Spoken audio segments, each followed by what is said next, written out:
Sejam bem-vindos ao Ideias Próprias, um programa de debate semanal. Agradeço já a presença mais uma vez dos nossos convidados habituais, Miguel Lemos, Presidente do Conselho de Administração das Águas de Gaia, Nuno Camilo, Dr. Nuno Camilo, jurista e empresário, e o engenheiro Manuel António Ribeiro, Presidente então do Conselho Diretivo da AMAR Gaia. Começamos pelo primeiro tema, desbloqueio do Mar Negro aos cargueiros de cereais. A Ucrânia e a Rússia assinaram acordos separados com a Turquia e a ONU, que irá permitir a exportação de 25 milhões de cereais ucranianos bloqueados em 80 portos do Mar Negro. O acordo esteve a ser negociado durante 2 meses e começo por si, Dr. Miguel Lemos, qual é o impacto deste acordo para a economia a nível mundial? Bom, eu julgo que o impacto é extremamente elevado, não só para a economia mundial, mas principalmente para as populações, e em concreto as populações mais desfavorecidas, nomeadamente os países africanos, que são altamente dependentes dos cereais e dos cereais produzidos na Ucrânia. Portanto, nós estávamos a viver já uma crise alimentar. E com este acordo a esperança é que de facto essa crise alimentar possa de certa forma, não sei se totalmente resolvida, mas pelo menos atenuada. Eu, por uma questão de gestão de tempo e poupança de tempo, gostava de me concentrar em 3 pontos fundamentais no que diz respeito a esta notícia da abertura do Mar Negro e do acordo celebrado entre a Ucrânia e a Rússia. E são eles, por um lado, o que acabei de dizer, a questão da crise alimentar e, em concreto, com as populações mais dependentes destes cereais. Em segundo lugar, o papel da ONU e do seu secretário-geral, António Guterres.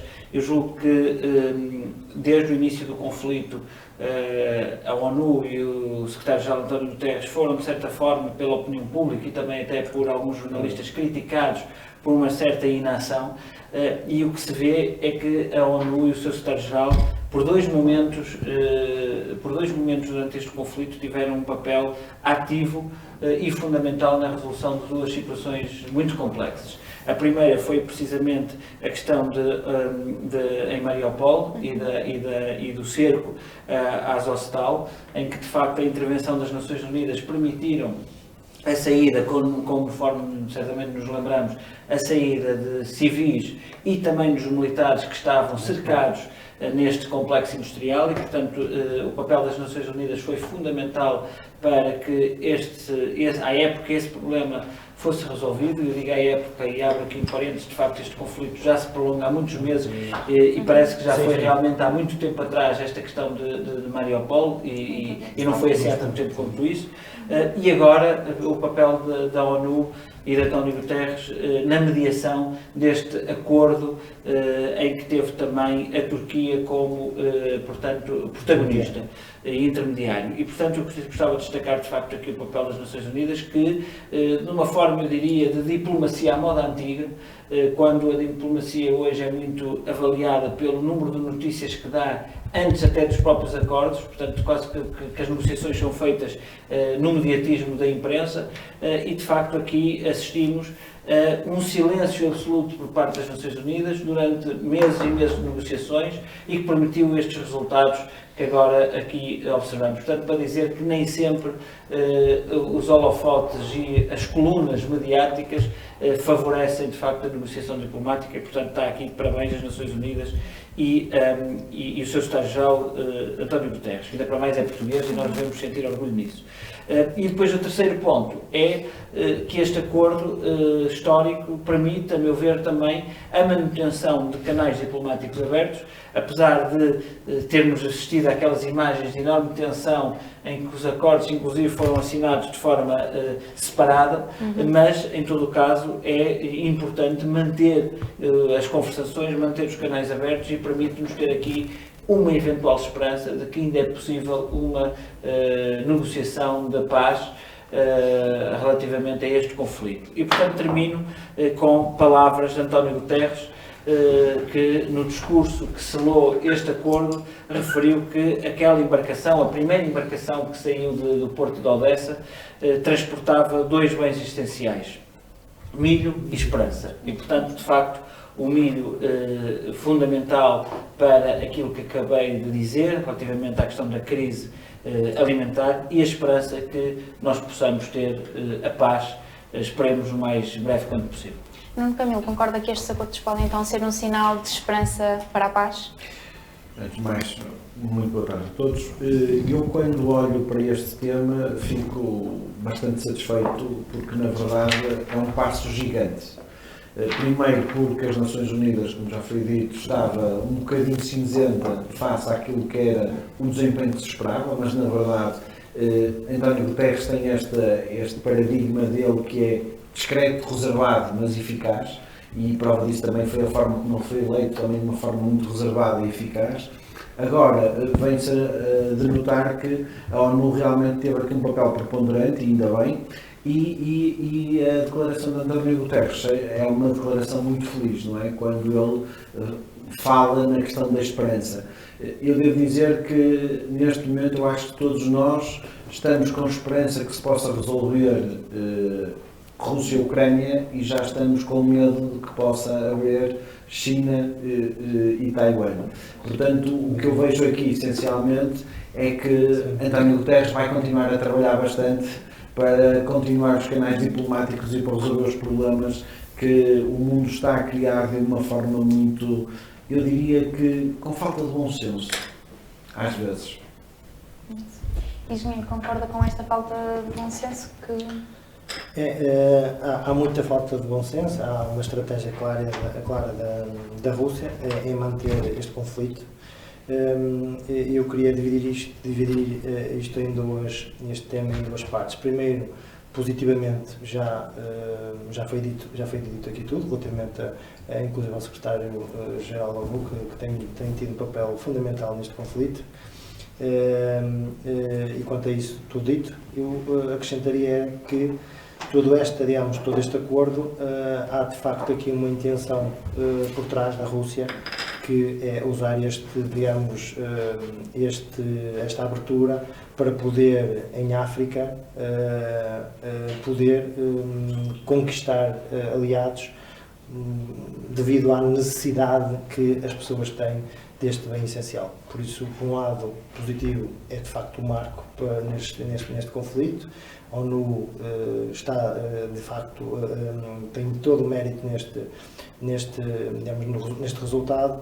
Tenho pena que, de facto, estaremos longe do fim do conflito e será mais uma manobra. Aliás, a Rússia está, com vários, através do Ministro dos Negócios Estrangeiros, a fazer o seu percurso em África, dizendo que nós temos os cereais que vocês precisam, sejam nossos aliados.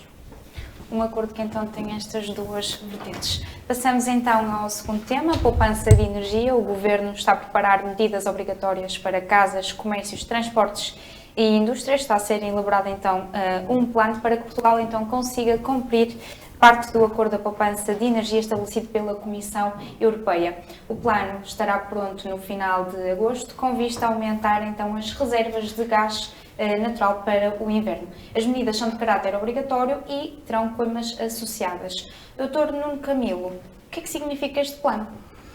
Bem, isto é uma necessidade, é uma imposição da Europa, não é uma vontade que partiu do governo português ou do governo espanhol. A Europa está a impor medidas transversais a todos.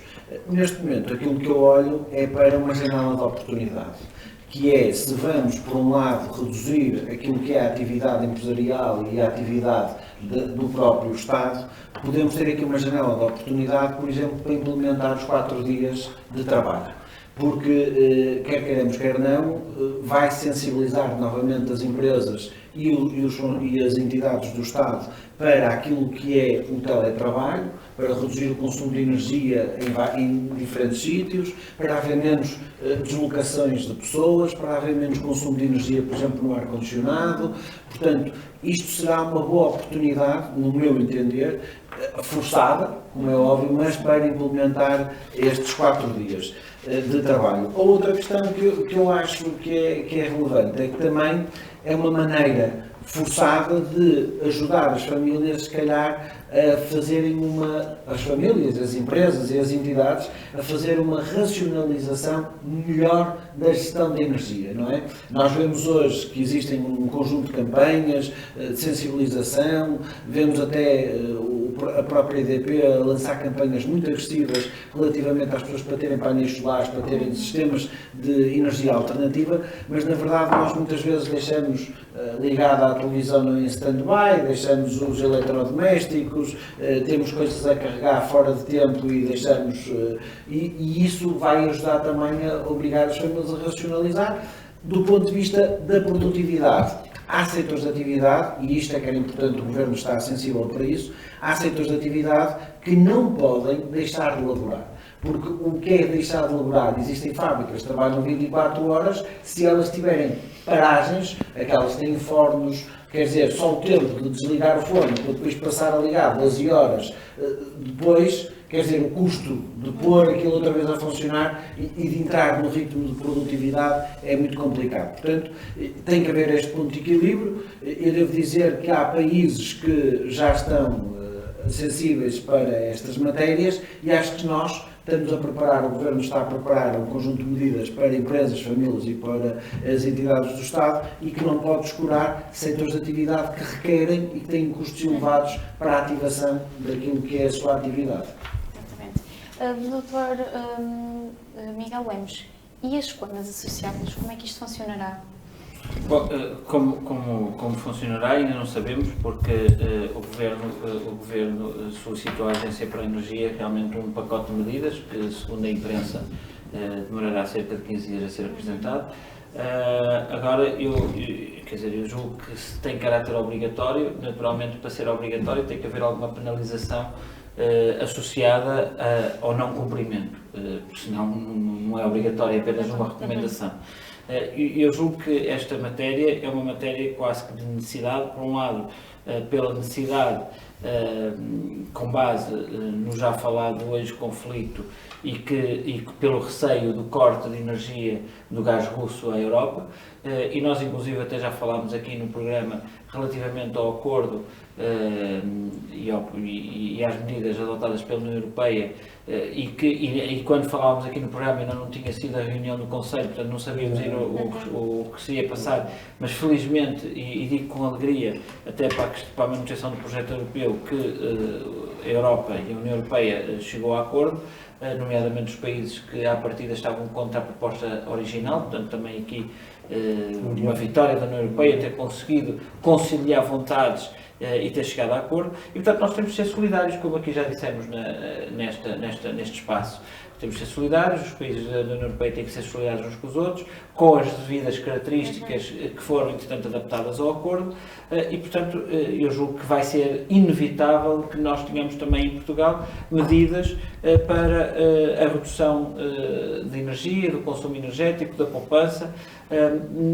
Se me pergunta a questão da obrigatoriedade, obviamente que num mundo perfeito nós próprios, enquanto cidadãos, devíamos ter hábitos de poupança que não necessitariam desse caráter obrigatório. Mas obviamente que muitas das vezes, para que as medidas tenham sucesso e tenham aplicabilidade na prática, tem que ter este caráter obrigatório e com coimas associadas para que realmente se possa ter algum grau de eficiência. Deixo aqui também a nota para a questão das energias renováveis, porque de facto, para além das oportunidades que aqui foram levantadas pelo Nuno Camilo, a questão das energias renováveis, no qual Portugal ao longo dos últimos anos tem-se destacado, pode ser também uma boa resposta, não só de Portugal como de toda a Europa, à dependência do gás. E, portanto, eu acho que para além da nossa capacidade de poupar energia, temos de ter capacidade de promover cada vez mais as energias renováveis. Um plano que então pode dar frutos neste sentido, imagino. Sem dúvida, ou seja, o importante aqui é de facto ver que plano vai ser construído. É óbvio que é um plano com sacrifícios, não temos dúvidas, é um plano com sacrifícios. Toda a sociedade vai ter que estar envolvida nesse sacrifício, porque há um espírito de união e esse espírito de união tem de ser coeso. É óbvio que este plano de poupança de energia e eficiência hídrica deve ter uma atenção para o que é habitação, e há de ter outra que é para a indústria, ou seja, todo o tecido empresarial vai ter digamos, recomendações e depois todos os cidadãos terão outra. A importância deste plano, eu acho que este é o grande desafio, é averiguarmos ou analisarmos se no fim da execução deste plano vamos conseguir suprir o eventual corte do gás, se com esta poupança de energia a nível de todos os países da União Europeia. É um desafio, é um enorme desafio. Com isso, e termino dizendo que, se calhar com esta imposição, vão ser criados hábitos de poupança de energia que já deviam ter sido feitos e que, por esta ou por aquela razão, foram desinfluentes para o futuro. É esperar para ver então para o final do mês de agosto, para saber então o plano na íntegra. Passamos então ao último tema, Endesa e o Governo. A partir de agora, o pagamento de faturas de Endesa dirigidas ao Estado vai ter de ser autorizado pelo Secretário de Estado da Energia. Em causa, o Governo diz que estão ameaçadas de práticas especulativas nos preços. Entretanto, a Endesa também já veio dizer em comunicado que se promete manter os preços contratuais com os seus clientes residenciais em Portugal até ao final do ano e que cumprirá compromissos estabelecidos no quadro regulatório português e no mecanismo ibérico. Engenheiro Manuel António Ribeiro, quais é que são as questões que estão em cima da mesa em torno desta decisão? Eu gostava de propor este tema pelo seguinte aspecto. Nós, quando falamos em distribuição de energia, nós falamos um bem essencial. Há umas décadas atrás, valentes, a distribuição de energia não tinha a importância que hoje tem. A Endesa, como um grupo económico com uma dimensão ibérica,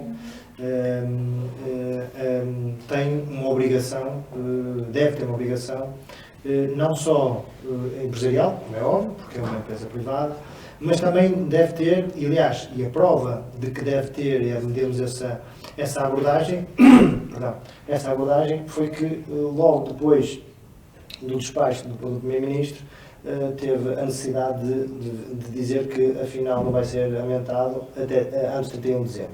Ora, a entrevista que foi feita foi uma entrevista, na minha opinião, uma entrevista de marketing. Aumentar 40% numa fatura energética era, de facto, em algumas das situações, era para incumprimento imediato. Não é incumprimento imediato para pagamento da fatura. Não estamos a falar, e estamos a falar mês de agosto. Ou seja, a informação do Presidente do Conselho de Administração era dizer que, o Presidente da Endesa era dizer que em agosto ia aumentar 40%. Ora, aumentar 40% um mês a seguir era, inclusive, taxativamente, incumprir, seja o consumidor, digamos, comum, seja o consumidor empresário. Ora, as coisas não podem ser assim tratadas, como é óbvio. Mesmo que houvesse esta preocupação, não é daquela forma que deve fazer. Aliás, não fez a Galp Energia, não fez a EDP Comercial, não fez outras empresas do ramo que, o Iberdrola, por exemplo, e podia estar aqui a anunciar outras, passo a publicidade. Ou seja, não é a forma de provocar aquele alarmismo. O Primeiro-Ministro, na minha opinião, está bem, porque ao dar o comunicado, ao fazer aquele comunicado, foi dizer que, meus senhores, nós já estamos com uma dificuldade. O país está a braços com uma dificuldade. Tem soluções e não apresenta ainda mais problemas. E o Dr. Miguel Lemos concorda com esta última afirmação do engenheiro, não dar mais problemas? Não, eu concordo. Vamos ver. Relativamente à questão da entrevista e se foi ou não uma operação de marketing, bem, se foi uma operação de marketing, devo dizer que foi das operações de marketing mais desastrosas que algum dia vi. Porque, na realidade, a meu ver, esteve mal o Presidente do Conselho de Administração da Endesa, e prova de que esteve mal é que depois do Presidente do Conselho de Administração da Endesa afirmar que ia aumentar 40% a energia com efeitos imediatos, como aqui já foi dito, e depois vir a empresa corrigir a mão, é isso que estamos a falar, vir a empresa corrigir a mão a dizer, afinal não é bem assim, portanto, o Presidente enganou-se, não é? Quer dizer, é o que está, é o que parece, não é? O Presidente enganou-se.